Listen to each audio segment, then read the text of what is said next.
Hi guys, welcome back. I am Vivek Singhal from tradingwithvivek.com।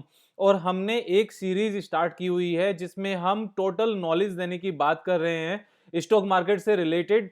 और इस पूरी सीरीज को हमने स्टार्ट किया था लास्ट थर्सडे को। तो थर्सडे एंड फ्राइडे दोनों दिन जो बेसिक सारी नॉलेज है वो सारी की सारी दी जाएगी। तो थर्सडे और फ्राइडे की आप अगर वीडियोस देखना चाहते हो तो मैं डिस्क्रिप्शन बॉक्स में भी लिंक दे देता हूं। तो ये पूरी सीरीज होगी जो मैंने डिसाइड किया था, और ये सारी सीरीज बेसिकली वीक में 2 बार वीडियोस आया करेंगी। जो बेसिक नॉलेज और उनका जो प्रैक्टिकल यूज है वो सारा का सारा इसमें कवर होगा, और ये थोड़ा इस मैनर में होगा कि हम एक आगे नॉलेज लेते हुए चले जाएंगे।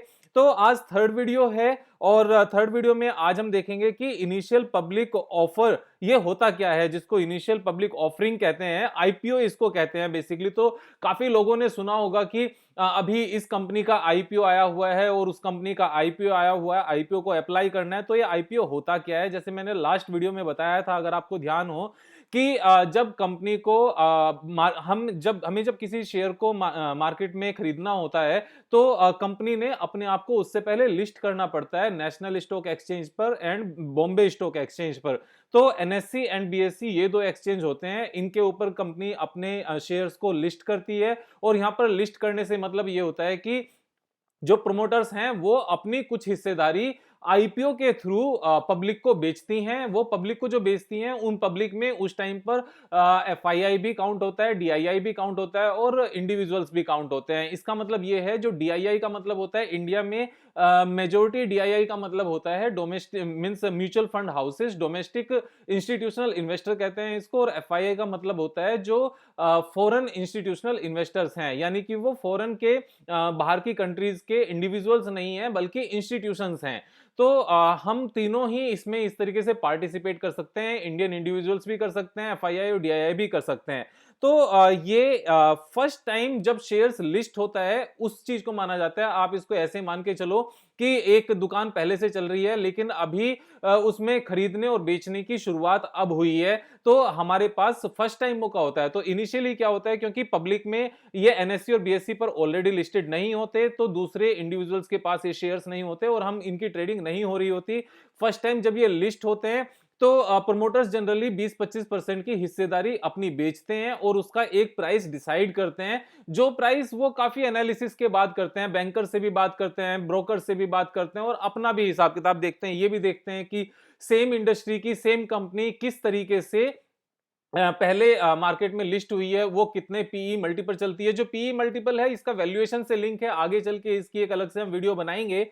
और तो जब वो लिस्ट करते हैं तो हमारे पास ऑप्शन होता है कि हम उनमें इनिशियली खरीदने के लिए परचेज कर सकते हैं। लेकिन यहाँ पर क्या होता है कि वो डिटेल्स तो देते हैं अपने प्रोस्पेक्ट में, लेकिन उसकी बहुत ज्यादा डिटेल्स नहीं अवेलेबल होती। उसके बहुत सारे लास्ट ईयर्स की डिटेल जनरली वेबसाइट्स पर भी अवेलेबल नहीं होती, 2-3 सालों की अवेलेबल होती है, और उसका प्रैक्टिकल चार्ट पैटर्न्स अवेलेबल नहीं होता जो टेक्निकल चार्ट पैटर्न होता है। तो वैसे अगर हम बात करें कि ये डिटेल्स मिलती कहां पर है, तो एक ये बहुत ही अच्छी सी वेबसाइट है, चित्तौड़गढ़ के नाम से है, आप इसको देख सकते हैं। मैं इसका लिंक भी दे दूंगा डिस्क्रिप्शन बॉक्स में। तो इसमें जितने भी अपकमिंग और जो लेटेस्ट वाले आईपीओज होते हैं उन सब की डिटेल होती है। जैसे अभी हम आज की बात करें तो अभी जो आने वाले ये आईपीओज हैं वो ये दो हैं, Indian railway finance corporation and Indigo paints limited.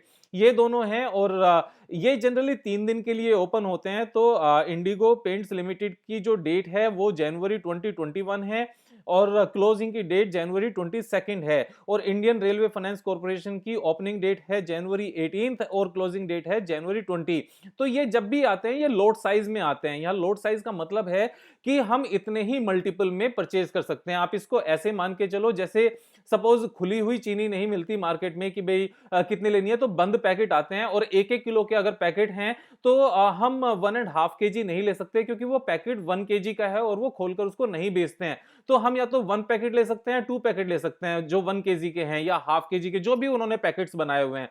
Same way में यहां पर उन्होंने पैकेट्स बना देते हैं, और पैकेट्स का मतलब यह है कि यहां पर 10 के साइज में हम यहां पर जो इंडिविजुअल रिटेल इन्वेस्टर्स है वो यहां पर बिड लगा सकता है, उसके लिए अप्लाई कर सकता है। तो अगर किसी को 15 चाहिए तो वो 15 शेयर्स के लिए नहीं कर सकता, वो या तो 10 के लिए कर सकता है, या 20 या 30 या 40, यानी कि लॉट साइज के मल्टीपल में कर सकता है। सेम चीज यहां पर है, जैसे 575 का यहां पर लॉट साइज है, तो 575 के वो मल्टीपल में कर सकता है, या तो वो 575 करेगा या फिर वो 1150 करेगा, तो मल्टीपल में उसको करना होगा। और यहां पर इश्यू प्राइस निकल के आता है, इश्यू प्राइस यहां पर होता है 1488 टू 1490, यानी कि कम से कम 1488 होगा और मैक्सिमम 1490 होगा आज की डेट में। जब सपोज इन्होंने इश्यू तो 100 करोड़ रुपीस का आईपीओ करना है, और अगर 500 करोड़ का आईपीओ मान लो अप्लाई होता है सबसे मिलाकर, तो जो ऊपर का प्राइस है हमेशा उसी पर चीजें निकल कर आती हैं। तो आप इस चीज का हमेशा ध्यान रखें, जब भी आईपीओ लगाएं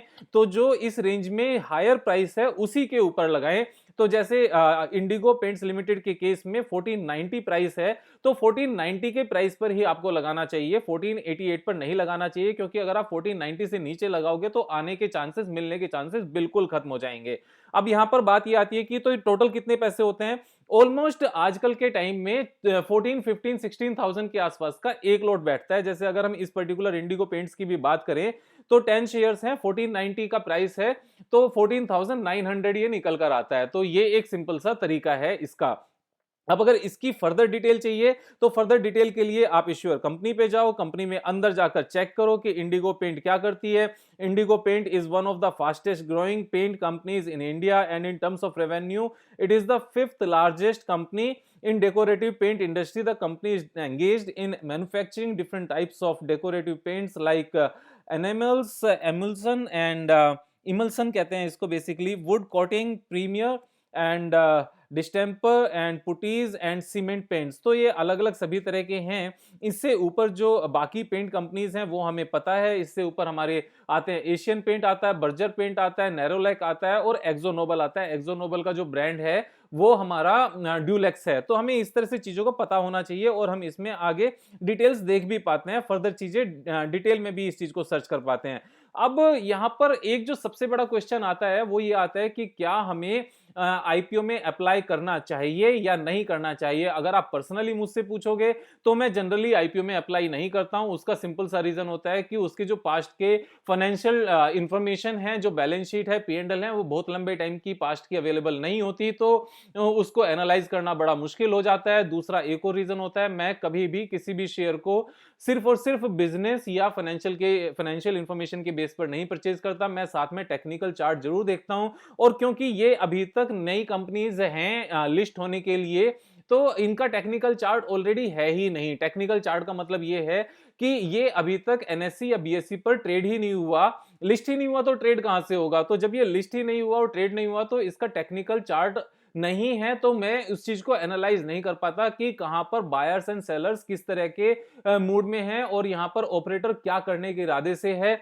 तो ये बड़ा रिस्की होता है। आप इस चीज को ऐसे मान के चलो कि कोई गाड़ी लॉन्च होने वाली है इंडिया में और अभी तक उसकी परफॉर्मेंस नहीं पता, और हम जाकर बुक कर लें, उसके बाद में कैसी निकलेगी पता नहीं। तो सेम चीज यहां पर होती है, इसीलिए मैं नहीं करता। एक और जो रीजन है वो सबसे बड़ा रीजन है, आप इस चीज को ध्यान से सुनना, कि अगर अच्छा आईपीओ है और अगर वो ऊपर खुलने वाला है तो हम 2 लाख का भी लगा लें तो भी नहीं मिलता, क्योंकि ये इतना ओवर सब्सक्राइब हो जाता है कि उसके बाद ये लॉटरी के रूप में निकलता है। अब लॉटरी कितने लोगों की निकलती है हमें पता है, कई बार मैंने देखा है 20-20 गुना, 30-30 गुना आईपीओ सब्सक्राइब हो जाता है। तो 30 गुने आईपीओ सब्सक्राइब होने का मतलब है कि अगर 30 लोगों ने अप्लाई किया है तो सिर्फ एक बंदे को मिलेगा, एक आदमी, एक एप्लीकेंट को मिलेगा। तो मैं उतना ज्यादा सोचने समझने में नहीं जाता, और इतना ना ही इतना कभी सोचता हूं। तो और एक और चीज है, अगर बेकार होता है तो वो हमें मिल जाता है और वो गले पड़ जाता है, फिर वो लॉस में बेचना पड़ता है। तो दोनों तरफ से ही बहुत ज्यादा अच्छी बात है नहीं इसमें। तो मैं इसलिए इन चीजों को इग्नोर ही करता हूं। जैसे अभी ये एंटनी वेस्ट हैंडलिंग आया था, तो आया तो था ये सस्ते प्राइस पर, इश्यू प्राइस इसका 315 था, जो इश्यू प्राइस था। और अगर आज की डेट में इसकी बात करें एंटनी की, तो 368 चल रहा है। अब यहां पर एक और पॉइंट आता है कि जब ये अगर हमें नहीं मिले आईपीओ तो क्या लिस्टिंग के दिन हमें इसको खरीदना चाहिए। तो मेरा कहना यह है, लिस्टिंग के दिन खरीदना अगर हमें पहले नहीं मिलता है तो ऑलमोस्ट ऑल द केसेस में ये कोई समझदारी नहीं होती, क्योंकि बहुत सारे आईपीओस जनरली बहुत ऊपर खुलते हैं और उसके बाद में नीचे इस तरीके से जाते रहते हैं कि हमें नुकसान होने के पूरे पूरे चांसेस होते हैं। जैसे एंटनी वेस्ट हैंडलिंग सेल को भी अगर हम बात करें तो ये हमारा ओपन हुआ था इस प्राइस पर 436 पर फर्स्ट डे, और उसके बाद में नीचे लगातार गिरते गिरते 368 आ गया। इससे पहले एक और हमारा आया था जो बर्गर किंग था। अगर बर्गर किंग की भी चार्ट पैटर्न की बात करें कि वो कहां पर ओपन हुआ और उसके बाद में उसका क्या हाल है, तो ओपन यहां पर हुआ, फिर उसके बाद गया, फिर उसके बाद गया, लेकिन जब यहां पर ऊपर जाते हुए लोगों ने इसको कैच किया कि ये तो पता नहीं कहां जाकर रुकेगा, सभी लोग ट्रैप हो गए। और जो इसने हाई बनाया 214 का, 214 से ये गिरते गिरते 144 आ गया है। और सेम एक और आया था मिसिस बैक्टर के नाम से। मिसिस बैक्टर का भी ऑलमोस्ट सेम ही सीन था कि ये यहां पर खुला और सेम डे 499 पर खुला, सेम डे ऊपर खींचते खींचते इसको 598 तक ले गए, लेकिन वहां से गिरते गिरते अभी ये 438 आ गया है। तो यहां पर लिस्टिंग होने के बाद में मार्केट से खरीदने का तो इमीडिएटली मेरे हिसाब से कोई फायदा है नहीं। फिर तो उसके बाद में हमें क्या करना चाहिए, उसका चार्ट डेवलप होते देखना चाहिए, फिर ट्रेडिशनल चार्ट पैटर्न्स के बेस पर या बाकी मूविंग एवरेजेस स्ट्रेटजी के बेस पर फिर अपने नॉर्मल ट्रेडिंग प्लान के हिसाब से हमें इसमें पैसा लगाना चाहिए, अदरवाइज इसमें नहीं लगाना चाहिए। तो मेरा कहना इन सब चीजों में यही है कि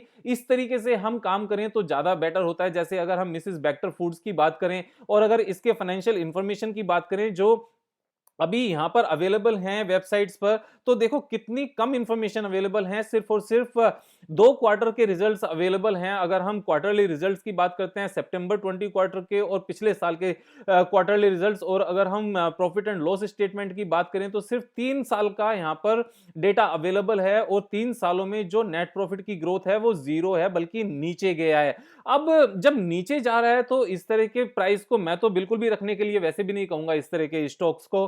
तो ये आपका डिसीजन होगा। तो मैं बहुत ज्यादा फेवर में नहीं रहता हूं आईपीओस के, क्योंकि उसकी परफॉर्मेंस हमें बाद में पता चलती है। लेकिन अगर आपको अप्लाई करना है तो उसके बारे में डिटेल में पढ़ें और ज्यादा डिटेल में जाएं, और अगर नहीं मिलता है तो बाद में लेना तो मेरे हिसाब से कोई खास समझदारी होती नहीं है। फिर भी डिसीजन सबका अपना अपना होता है, और यहां से हम ये भी पता कर सकते हैं कि ये कितने करोड़ का इश्यू प्राइस है, यानी कि कितने करोड़ का यहां पर स्टॉक प्रमोटर्स पब्लिक को बेच रहे हैं। यानी कि अगर इंडिगो पेंट्स की बात करें तो इंडिगो पेंट्स का जो मार्केट में वो लोग बेच रहे हैं इस प्राइस के हिसाब से वो 1176 करोड़ का बेच रहे हैं। तो यहां से आप थोड़ा सा आइडिया ले सकते हो कि कितनी बड़ी कंपनी है। जैसे ये छोटी छोटी कंपनी भी आई थी कि इन्होंने सिर्फ 2.5 करोड़ का आईपीओ लेकर आए थे, ये भी आई थी कि सिर्फ 1.6 करोड़ का आईपीओ लेकर आए थे। तो इतनी छोटी कंपनी में तो वैसे भी अप्लाई करने की जरूरत नहीं है। अब यहां पर ये पूरी नॉलेज है आईपीओ को लेकर। इसके बारे में जो भी आपके क्वेश्चंस हैं आप प्लीज कमेंट बॉक्स में लिखकर भेजना।